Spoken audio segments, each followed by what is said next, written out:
사무엘하 17장 1절에서 29절까지가 오늘 볼 본문이고요.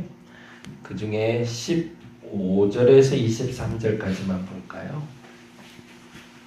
15절에서 23절까지 우리 같이 한 목소리로 읽도록 하겠습니다.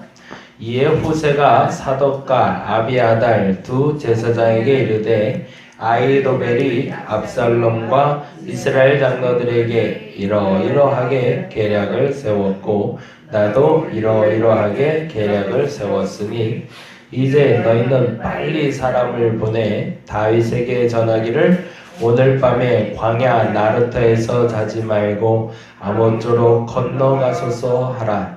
혹시 왕과 그를 따르는 모든 백성이 몰사할까 하노라 하니라.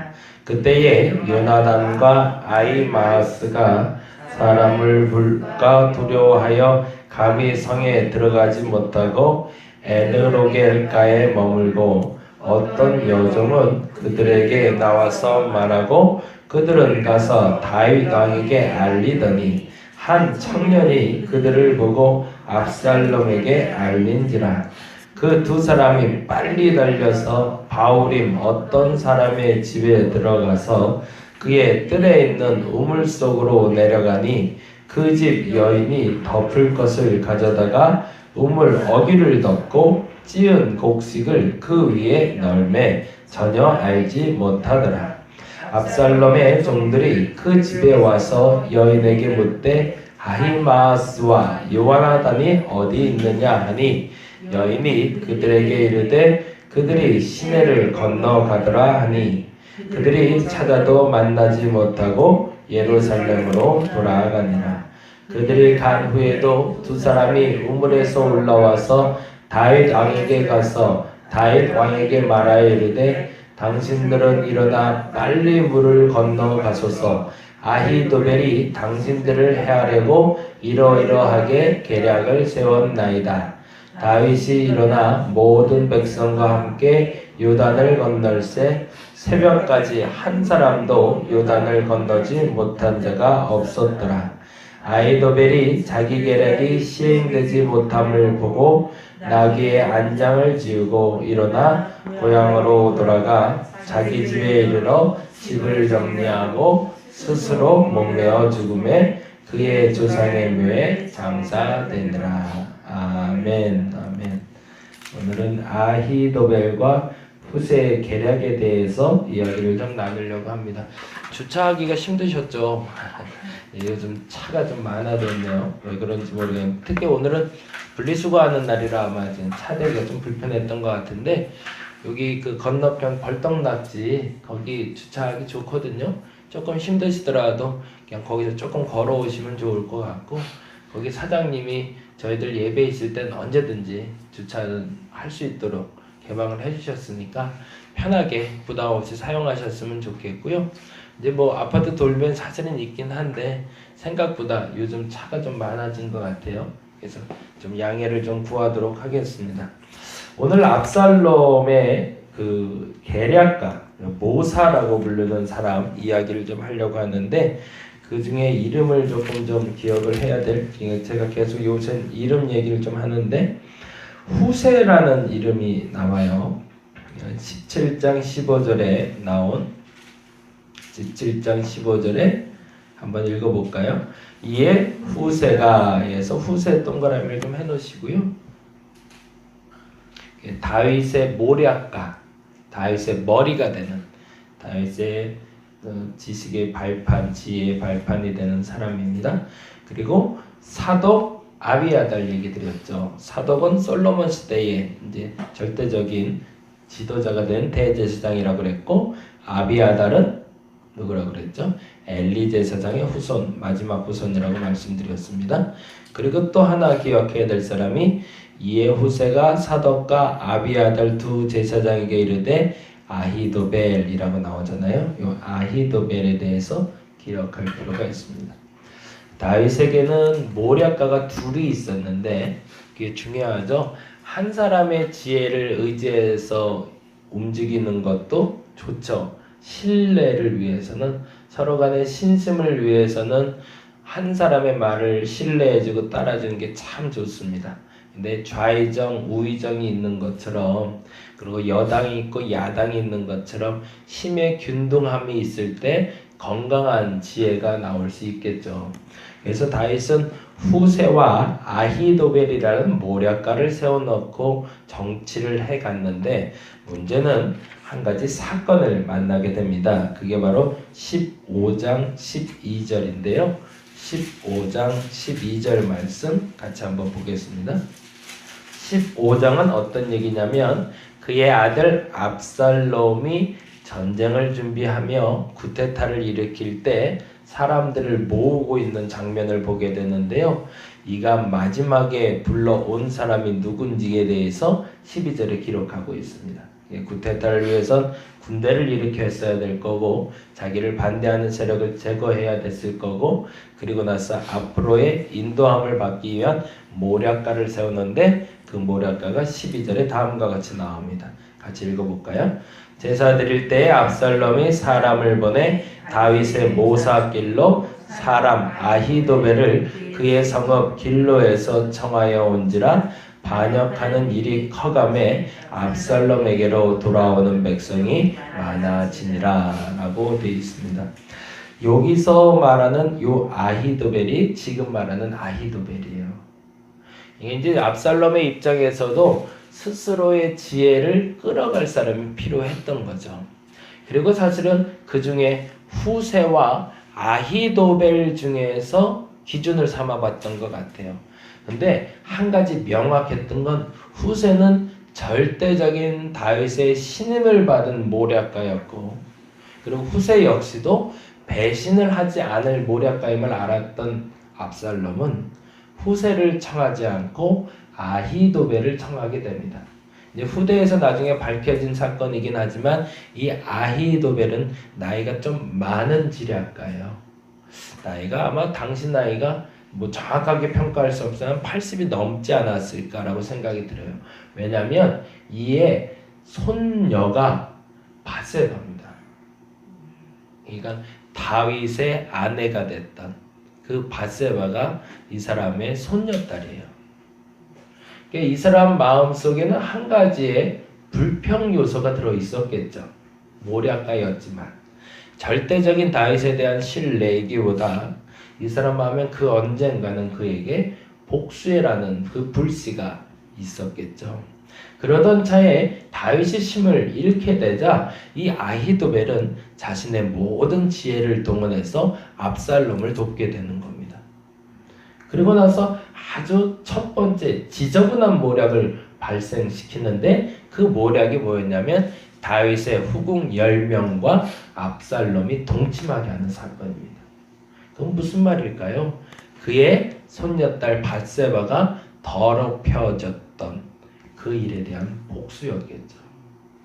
이 죄라는 것이 멈추질 않습니다.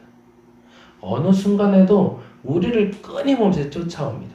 그리고 한순간 뚜껑만 아주 작은 뚜껑만 열려도 그 죄는 흐물흐물 흘러나와 우리를 지배하기 시작합니다.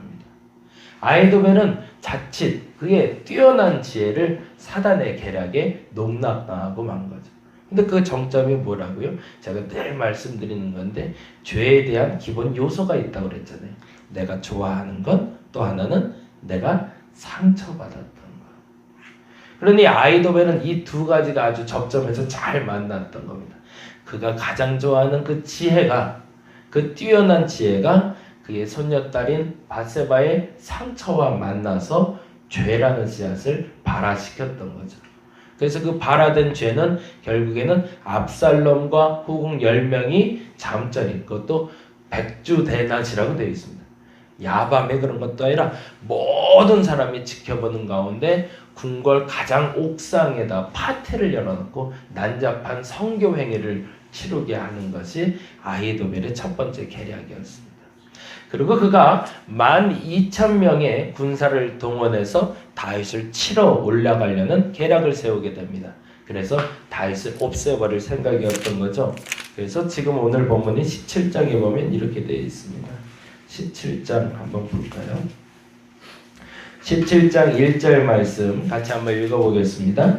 아히도벨이 또 압살롬에게 이르되 이제 내가 사람 12,000명을 택하게 하소서. 오늘 밤에 내가 일어나서 다윗의 뒤를 추적하여. 그러니까 왜 아히도벨이 그렇게도 다윗을 싫어했는지는 역사가들의 추측이 다양하지만 그의 권력에 대한 야망이라는 말도 있고, 그리고 또 하나 아까 말했던 밧세바 사건을 통해서 응어려졌던 상처라고 말하기도 합니다. 그러나 그 어떤 것인지는 알 수 없지만 한 가지 확실한 건 다윗을 완전히 전멸시키고자 하는 극적인 계략을 만들어낸 것이 12,000명을 동원하는 일이었습니다. 그리고 나서 다음과 같이 이야기합니다. 2절 말씀 읽어볼까요? 그가 고나여 힘이 빠졌을 때에 기습하여 그를 무섭게 하면 그와 함께 있는 모든 백성이 도망하리니 뭐라고 되어 있죠? 내가 다윗 왕만 쳐 죽이고 라고 되어 있죠. 뭐 줄 쳐넣긴 그렇지만 그렇게 한번 줄을 좀 쳐넣어보자고요. 다윗 왕만이라고 되어 있습니다. 이건 어찌 보면 왕권 찬탈이라는 계기가 아니라 복수겠죠. 이건 복수의 마음이 강한 거죠. 아니면 그를 따르는 군사들이나 그를 따르는 지략가들을 전멸시켜야 자기의 왕권이나 자기의 권력이 강화가 될 텐데 그럴 마음을 가진 것이 아니라 복수의 마음이 강한 걸 보니 아마도 과거의 그 상처의 쓴뿌리의 결과가 아닌가라고 생각이 듭니다. 그러고 나서 이렇게 얘기합니다. 3절 말씀에 읽어봅니다. 모든 백성이 당신께 돌아오게 하리니 모든 사람이 돌아오기는 왕이 찾는 이 사람에게 달렸음이라. 그리하면 모든 백성이 평안하리라 라고 나라 전복의 기회를 엿보고 있었던 거죠. 근데 때마침 압살롬에게는 또 하나의 호재가 아닌 악재가 있었는데 그게 바로 후세라는 지략가였습니다. 후세도 역시 아까 말한 대로 다윗을 떠나지 않을 사람으로 여겨졌는데 오히려 후세가 자기에게 붙어있는 걸 보게 됐던 거죠. 근데 그걸 한 가지를 못 봤던 건 압살롬이 왜 후세가 나에게 붙어있는지를 몰랐던 겁니다. 왜냐하면 후세는 다윗을 따라 떠났다가 다윗이 너로 말미암아 내가 도움을 받을 수 있으니 다시 돌아가 압살롬의 지혜를 막으라고 요청받은 상태였거든요. 그래서 이 후세가 압살롬에게 잘못된 지략을 펴니다. 아히도벨의 지략대로 했다면 결국엔 다윗은 그날 죽임을 당할 수밖에 없었을 겁니다. 근데 감사하게도 후세가 엉뚱한 지략을 펴서 시간을 지연시키게 되었고 그 지연된 시간 동안 다윗은 도망갈 수 있는 시간을 벌 수 있었던 거죠. 그래서 요단을 건너간 다윗이 감사하게도 그 위기를 모면하게 되자 이 소식이 아히도벨에게 전해지게 됩니다. 그리고 아히도벨은 다음과 같은 결과로 마무리하게 되는데요. 23절 보겠습니다. 23절 말씀 같이 한번 읽어보겠습니다. 아히도벨이 자기 계략이 시행되지 못함을 보고 나귀의 안장을 지우고 일어나 고향으로 돌아가 자기 집에 이르러 집을 정리하고 스스로 목매어 죽음에 그의 조상의 묘에 장사되더라. 구약에서 유일무이하게 나타나는 자살 사건입니다. 스스로 계획하에 죽었던 사건인데요. 어찌 보면 그래서 아히도벨에게는 권력에 대한 야망이나 그 꿈이 그의 종착역은 아니었던 것 같습니다. 그리고 나서 그 일이 허사가 됨을 보고 결국엔 집에 돌아가 그 표현이 다음과 같이 있죠. 자기 집에 이르러 집을 정리하고 이미 이 계략이 수포로 돌아가고 모든 것이 끝났다고 이미 결정을 내렸던 거죠. 저와 여러분이 가지고 있었던 꿈의 근원지가 무엇인지를 아는 게 매우 중요합니다. 왜 그 꿈을 이루고 싶은가? 계속 말씀드리는 거니까 잘 유념해 보세요. 왜 교회가 부흥돼야 되는가? 왜 내가 잘 살아야 되는가? 왜 내가 그걸 갖고 싶은가? 그 목적지가 분명해야 됩니다. 근데 만일에 그 목적지가 그 목적을 이루는 것이 끝이라면 그 목적이 이루어지지 않으면 우리에게 허락된 은총이 아니라 사단이 주는 마음은 절망이라는 마음. 왜냐하면 그 목적을 못 이루었기 때문에. 사단은 그때를 기다리고 있습니다. 우리에게 헛된 꿈을 꾸게 해서 그 꿈이 무너지게 만든 다음에 그 꿈이 무너진 게 곧 나 자신이 무너진 걸로 착각하게 만들어서 절망하게 만들고 아히도벨처럼 죽음이라는 극단적인 선택을 취하게 합니다. 그것이 사단의 계략입니다. 반면에 하나님은 우리에게 그렇게 얘기하십니다. 마지막 종착역은 너희의 꿈이 아니라고. 너희의 목적지는 돈 버는 게 아니라고. 하나님이 말하시는 나의 영광을 위하여 일하라라는 뜻은, 나의 꿈을 위하여 일하라는 뜻은, 나만을 생각하고 나만을 바라보라는 뜻은 사실은 당신이 많이 누리고 싶어서, 당신이 모든 걸 다 갖고 싶어서가 아니라 우리가 가진 헛된 꿈들이 얼마나 우리를 절망에 이끌게 할지를 알기 때문이십니다. 저와 여러분의 종착역이 부해지는 것이 아니라 부해져서 하나님께 영광 돌린 것이 되기를 간절히 바랍니다. 만일 그렇다면 부가 나에게 허락되지 않는다 할지라도 나는 지치거나 절망할 이유가 없습니다. 왜냐하면 그 또한 하나님의 뜻이 있음을 우리가 알기 때문이죠. 오늘 이 시간 두 가지를 기억하고 기도했으면 좋겠습니다. 첫째, 진짜 나의 꿈의 종착역은 어디인가? 정말 하나님인가? 나의 꿈인가? 내가 이루고자 하는 것인가? 두 번째, 그 꿈의 시작점이 무엇인가? 아히도벨처럼 복수, 상처, 내가 이루고자 하는 그 권력의 마지막 정상? 그렇다면 그 꿈의 시작점을 빨리 바꾸셔야 됩니다. 그리고 또 하나, 그 꿈의 종착역도 빨리 바꾸어 놓으셔야 됩니다. 그렇다면 여러분은 다윗과 같이 사용되게 되겠지만, 만약 그렇지 않다면 우리 아히도벨과 유사한 결과를 만나게 될 겁니다. 쓸쓸한 역사의 기록이지만 이 기록을 통해서 우리에게 주시는 우리의 꿈, 우리의 목적지에 대해서 다시 한번 점검할 수 있는 오늘 한 날이 되시기를 바랍니다. 기도하겠습니다. 아히도벨의 재락은 매우 뛰어났습니다. 시간을 선점할 수 있었고 다윗을 죽일 수 있는 기회를 얻을 수 있었습니다. 그러나 그의 꿈이 무너졌을 때 그는 자살이라는 극단적인 선택을 하게 됩니다. 시작이 잘못됐기 때문에 그렇습니다. 과정도 결과도 무엇이 하나도 잘된 것이 없었습니다. 나의 목적지의 시작은 어디인가? 마무리는 어디인가? 다시 한번 점검해보게 하여 주옵시고, 시작도 하나님, 마무리도 하나님. 그래서 나의 간증이 이것이다라고 말할 수 있는, 세상과 나는 간 것 없고 구속한 주만 보인다는 그 믿음의 고백을 할 수 있는 우리가 되게 하여 주시옵소서. 감사합니다. 고마우신 예수님 이름으로 기도드렸습니다. 다 같이 기도하고 돌아가도록 하겠습니다.